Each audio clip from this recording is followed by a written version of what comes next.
আমি আমার মুর্শিদদের বলতে পারি, অন্য কাউকে না। তো ওর করার কথা ছিল 10 মাস, আর যখন 7 মাস 20-25 দিন হলো, এটা বাড়িটা ছিল রফিক ভান্ডারির বাড়ি, উনি দলিল লেখেন।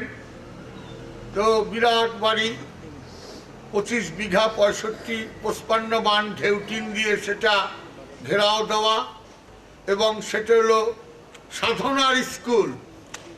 আমি কোনো অহংকার করে বলছি না, নাউজুবিল্লাহ। আমরা গান শুনেছি, বাবা ভান্ডারী বলেছেন, রমেশ শীল একটা গান গেয়েছিল, স্কুল খুইলা ছেড়ে মাওলা স্কুল খুলেছে। কিন্তু সত্যিকার সাধনার স্কুল বাংলার বুকে বোধহয় আমি প্রথম খুললাম, যেটা সাধনার স্কুল। 25 বিঘা জমির বাড়ি, আবার ঘেরাও দিতে 55 বান ঢেউটিন লেগেছে।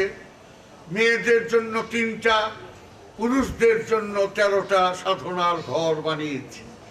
এখনো একজন কলপাড়ে জয়পুর হাটের আজিজ মোল্লা, উনার বড় ছেলে ইংরেজি সাহিত্যে এমএ, ও 27শে জানুয়ারি ওর 4 মাস শেষ হবে। এই 4 মাস যে বসে, সেটাই হলো সাধনা। সূরা বাকারা, সূরা তওবার 2 নম্বর আয়াতে আছে, ফাসিহু ফিল আরদে আরবাআতা আশকুরিন, যে তুমি দেহের মধ্যে 4 মাস ভ্রমণ করো, দেখবে আল্লাহর রহস্য ছাড়া আর কিছু নাই। আমাকে একদিন এক বড় মাওলানা বললেন, হুজুর, আর তো পৃথিবী, আপনি দেহ বললেন কেন? আমি ডিকশনারি খুলেন, আর তথ্য পৃথিবী, আর তথ্য দেহ, আর তথ্য মাটি। এখানে পৃথিবী হবে না মাটি, মাটি হবে না পৃথিবী হবে না, এখানে দেহ হবে। হুজুর কেন? আমি চোয়েন লাই সারা পৃথিবী ঘুরছে, ব্রেজনেভ ঘুরেছে, ক্রুশ্চেভ ঘুরেছে, ডেং জিয়াওপিং ঘুরেছে, লিউ শাওচি ঘুরেছে, জিয়াং জেমিন ঘুরেছে, তারা তো আল্লাহই মানে না, আবার আল্লাহ নিদর্শন কি জানবে?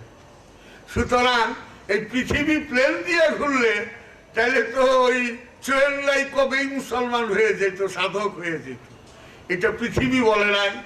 যেমন ওহী নবী রাসূলের কাছে নাজেল হলে হয় আলাইহিস সালাতুস সালাম, ওই একই ওহী যখন মুসার মা এবং ঈসা আলাইহিস সালাতুস সালাম, খ্রিস্টান জগৎ যাকে যীশু খ্রিস্ট বলেন, সেই ঈসা আলাইহিস সালাতুস সালামের মা মারিয়াম, এই দুজনের কাছেও কোরআন বলতেছে ওহী আসছে, কিন্তু তাদেরকে আমরা বলি রাদিয়াল্লাহু তাআলা আনহা। আবার ওই একই ওহী সূরা নহলের 68 নম্বর আয়াতে আল্লাহ পাক বলতেছেন যে আমি মৌমাছির কাছেও ওহী নাযিল করি। তাহলে কি আমরা মৌমাছি আলাইহিস সালাতুস সালাম বলবো? কখনো। সুতরাং আরবি ভাষাটা খুব গরীব, খুবই গরীব ভাষা, তাই একটি শব্দ দিয়া অনেক রকম অর্থ হয়। যেমন দারবুন মানে মারা, এই দারবুন শব্দ 100 রকম অর্থ হয়। তাই কোরআনের যে কেউ মন মতো অনুবাদ করতে পারেন, ব্যাখ্যা দিতে পারেন। দলিল, খালিজিদের সঙ্গে মাওলা আলী যখন নাহওয়ানের যুদ্ধ হবে, তো মাওলা আলী বললেন যে দেখো, এই রক্তপাত আমি চাই না, দেখো একটা সন্ধিনী হয়। তো তার ভক্তদেরকে পাঠাবার আগে বললেন, খবরদার কোরআন থেকে কোনো দলিল দিও না, যুক্তি তর্ক দিয়ে বলতে চেষ্টা করো। বলল, হুজুর কেন? মাওলা আলী বললেন, একটা কোরআনের আয়াত 1000 রকম অর্থ করা যায়, সুতরাং তুমি যে অর্থটা করবে খালেজিরা সেই অর্থ নেবে না, তাদের মন মতো অর্থ তোমার পাতে তুলে ধরবে, সুতরাং তখন সন্ধি হবে না। যাই হোক, ভাগ্যের নির্মম পরিহাস, সেই দিনে ব্যাটেল অফ নাহওয়ানের আগে যুক্তি দিয়েও খালেজিদের সঙ্গে সন্ধি হয় নাই। এবং প্রচন্ড রক্তপাত হয়েছিল, সেটা বড় কথা না। এখানে আমরা এই সিদ্ধান্তে আসলাম যে মওলা আলী বলতেছেন কোরআনের একটি আয়াতকে অনেক রকম অর্থ করা যায়। এই সিদ্ধান্তে আসলাম। আজকে সুন্নির একরকম অনুবাদের করে, ওহাবির একরকম করে, সৌদি আরব আরেক রকম অনুবাদ করে, মুতাজিলারা একরকম অনুবাদ করে, শিয়ারা একরকম অনুবাদ করে, বাহাইরা একরকম অনুবাদ করে। তখনই বুঝলাম যে একটা কোরআনের আয়াতে বিভিন্ন রকম অর্থ মানুষের মন মতো তার সেই তুলে ধরে। এবং এরও দলিল আছে সূরা লোকমানের 27 নম্বর আয়াতে আল্লাহ পাক বলতেছেন যে আমার কোরআনের এই তাফসীর যদি কেউ করতে চায় বলে দাও, সারা দুনিয়ার পানিগুলি যদি কালি হয় এবং গাছগুলো যদি কলম হয়, তবু কোরআনের তাফসীর রেখে শেষ করতে পারবে না। এমনকি যদি 7 বার পানি এবং 7 বার গাছ হয়, তবু শেষ করা যাবে না। সুবহানাল্লাহ। তো কোরআনের তাফসীর আমরা এতটুক লিখেই শেষ করে দিই, বলি শেষ। এই বলাটাও কোরআন বিরোধী কথা হয়ে যায়, কারণ কোরআন ইটসেলফ অ্যানাউন্সেস, কোরআন নিজেই ঘোষণা করতেছে যে দুনিয়ার পানিগুলি যদি কালি হয়, গাছগুলো যদি কলম হয়, তবু কোরআনের তাফসীর রেখে শেষ করা যাবে না। মানুষ কুপমণ্ডুকতার অবগুণ্ঠনে বাস করে, মানুষ প্রায় সাইনবোর্ড নিয়ে তৃপ্তি লাভ করে, স্বার্থ সাগরে অবগাহন করার মন মানসিকতা নিতে হলে আপনাকে প্রচন্ড নিরপেক্ষ হতে হবে। তাই কোরআন সূরা ইখলাসে বলতেছে কুল হুয়াল্লাহু আহাদ, তারপরের লাইনটাই হলো আল্লাহুস সামাদ, আল্লাহ মহা নিরপেক্ষ, ইজ দ্য সুপ্রিম নিউট্রাল। আল্লাহুস সামাদ, আল্লাহর চেয়ে বড় নিরপেক্ষ নাই। অনেকেই তো আছে কো আল্লাহই নেই, তা আল্লাহরে বানতে না, কো আল্লাহই নেই, আমরা কই কিটা আমি তোমার বানতে না, কো আমার পেছে ভালো লাগছে। এটা তো স্বাভাবিক। যে নাস্তিক বলতেছে আল্লাহই নাই, আল্লাহ তারেও খাওয়ান দিচ্ছে, তাই তিনি মহানিরপেক্ষ। তা আল্লাহ যদি মহানিরপেক্ষ হয়, তাহলে তার কালামও মহানিরপেক্ষ হতে বাধ্য। সুতরাং ধর্ম নিরপেক্ষতাই ইসলাম, এটা ধর্মহীনতা নয়। কুপমণ্ডুকতায় সংকীর্ণতার অবগুণ্ঠনে অর্থ অনেকেই করে। যেখানে আল্লাহুস সামাদ, আল্লাহ মহানিরপেক্ষ যদি হন, তো তার কালামও মহানিরপেক্ষ। এটা স্বাভাবিকভাবেই বোঝা যায়। যেরকম বীজ সেরকমই গাছ, বিচন যদি ভালো হয় গাছও শেষ হয় না বাবা। পৃথিবীর সবচেয়ে বেশি যে চলে দৈনিক পত্রিকাটি, তার নাম আসাই শিম্বুন, জাপানের। 2.5 কোটি পত্রিকা ডেইলি চলে জাপানের। তো এই 2.5 কোটি পত্রিকা কি কালি লাগে না বাবা? নিউ ইয়র্ক টাইমস মিনিমাম 300 পৃষ্ঠা ম্যানহাটন থেকে বের হয়, 300 পৃষ্ঠা মিনিমাম। নিউ ইয়র্ক টাইমসের এডিটরের সঙ্গে যদি কোন রাষ্ট্রপ্রধান, বাংলাদেশেরটা বাদ দেন, যদি বিরাট জাফরেল মনে করেন রাশিয়ার পুতিন, সেও যদি দেখা করতে চায়, তো নিউ ইয়র্ক টাইমসের এডিটরের সঙ্গে 7 দিন আগে ইন্টারভিউ দিতে হবে। তাদের কথা সাংঘাতিক ব্যাপার স্যাপার। রাজনৈতিক অঙ্গনে আমি ভুলেও নাই, আমরা ভোট কেন্দ্র আমরা যেতে পারি না বাবা, সত্য কথা বলি।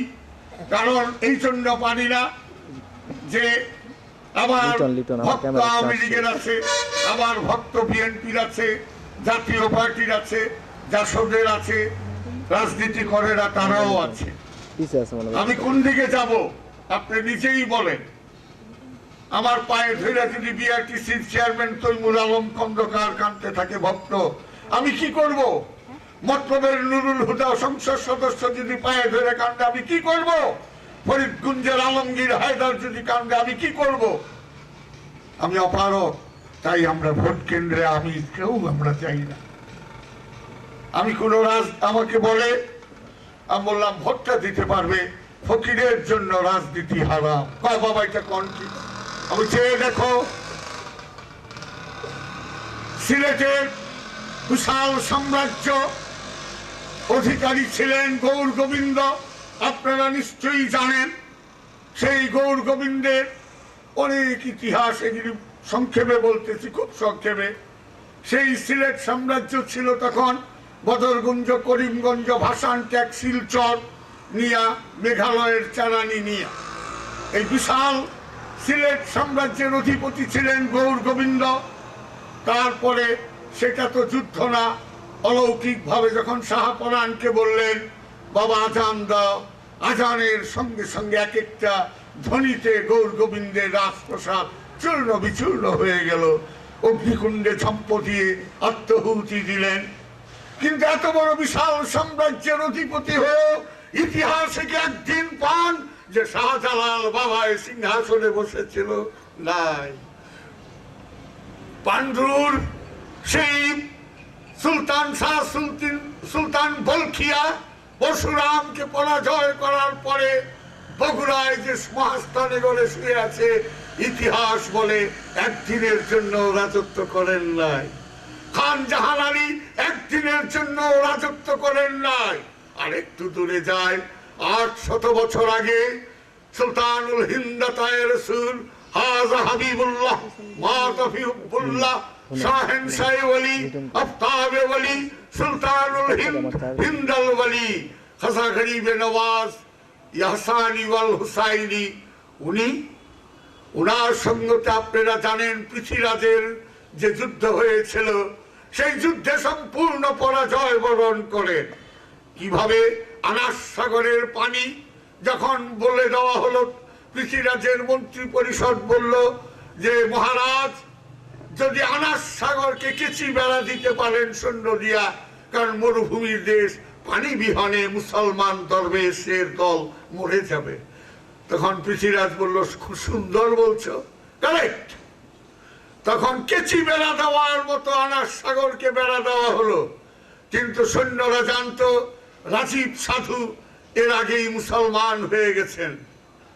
রাজীব সাধু যে মুসলমান হয়েছিল সেটা পৃথ্বীরাজের সৈন্যরা, খুব নামকরা সাধক ছিলেন, কেউ জানতেন না। তখন খাজা গরিব নওয়াজের বিরুদ্ধে পৃথ্বীরাজ কত হাজার আনাস সাগরটাকে কেচি বেড়া দিয়ে সৈন্য দিয়ে ঘেরাও করে রাখলেন। গরিবে নওয়াজ বললেন বেটা এক লোটা পানি লে আ বাবা। আব্দুস সোবহান চিশতি ওরফে রাজীব সাধু তারাগড় পাহাড়ের এক জায়গায় তার মাজারটা পাবেন, লেখা আছে আব্দুস সোবহান চিশতি ওরফে রাজীব সাধু। প্রেম দিয়ে জয় করেছিল, ভালোবাসা দিয়া সুফিরা মুসলমান বানিয়েছিল। জঙ্গিবাদ দিয়ে মুসলমান বানানো যায় না, এই নোংরামি দিয়ে ইসলাম ধর্মে আনানো যায় না। আমার নবী জীবনে কাফেরের বিরুদ্ধে অস্ত্র ধরে নাই, অস্ত্র চাপিয়ে দিয়েছে, মহানবী প্রতিহত করেছে। সুতরাং যখন রাজীব সাধু এক লোটার পানি এনে ফেললেন, তখন সব পানি আপনারা জানেন শুকিয়ে গেল। এই দৃশ্য দেখে অনেকে বলে ৮৮,০০০ থেকে ৭৯,০০০ সৈন্য ছিল, সব সৈন্য কলমা পড়ে মুসলমান হয়ে গেলেন। পৃথ্বীরাজ চমকে গেল যে হুজুর আপনার জন্য আমরা কোরবান হয়ে যাব। পৃথ্বীরাজ তখন ঘোড়া হাতি সব নিয়ে রওনা দিলেন আজমিরে। দুদু একটা স্টেশন আছে, আজমির গেছেন কিনা জানি না, সেই পর্যন্ত আসার পরে ১০,০০০ ঘোড়া আর যায় না, ১,০০০ হাতি আর যায় না, দাঁড়িয়ে রয়েছে। সুবহানাল্লাহ। ইউসাব্বিহু লিল্লাহি মা ফিস সামাওয়াতি ওয়া মা ফিল আরদিল মালিকুল কুদ্দুসুল আজিজুল হাকীম ওয়াল্লাযী বা'আসা ফিল উম্মিয়িনা রাসূলাম মিনহুম ইয়াতলু আলাইহিম আয়াতিহি ওয়া ইউযাক্কিহিম ওয়া ইউআল্লিমুহুল কিতাবা ওয়াল হিকমাত ওয়া ইন কানু মিন ক্বাবলু লাফী দালালিম মুবিন। আল্লাহ পাক বলতেছেন সমস্ত সৃষ্টি রাজ্য তৌহিদে বাস করে, শুধু বাস করে না মানুষ আর জিন, তাদেরকে আমি নির্দিষ্ট সীমিত ইচ্ছা স্বাধীন শক্তি দিয়েছি। মৃত্যুর পর সেই স্বাধীন শক্তি আমি ছিনিয়ে নেই এবং যে আকাম কুকাম করছে সেটা আমি জাররা জাররা করে হিসাব নেই। আজ এই দেহটা ধরে আপনি আর আমি আছি, কুল হু আল্লাহু ওয়াহিদ বলে নাই, ওয়াহিদ মানে এক, কুল হু আল্লাহু আহাদ। তুমি দেখতে শিখো এই অখণ্ড দ্বিতীয় স্বয়ম্ভূ সত্তা এই তোমার দেহটিকে, দেহের মধ্যে তোমার জীবাত্মাকে গিরায় গিরায় আমি বেঁধে দিয়েছি, এটা তুমি দেখতে শিখো। এই দেহটা তুমি না, এই যে যদি এই দেহটাই যদি আমি হইতাম তাহলে এর শাস্তিটাকে ফাঁসি দিয়া সকালবেলায় 4 জন পুলিশ লাশটা ফেরত দিত না। কি করেছে সরকার? তার জীবাত্মাটিকে ওই দেহে থাকতে দেয়নি।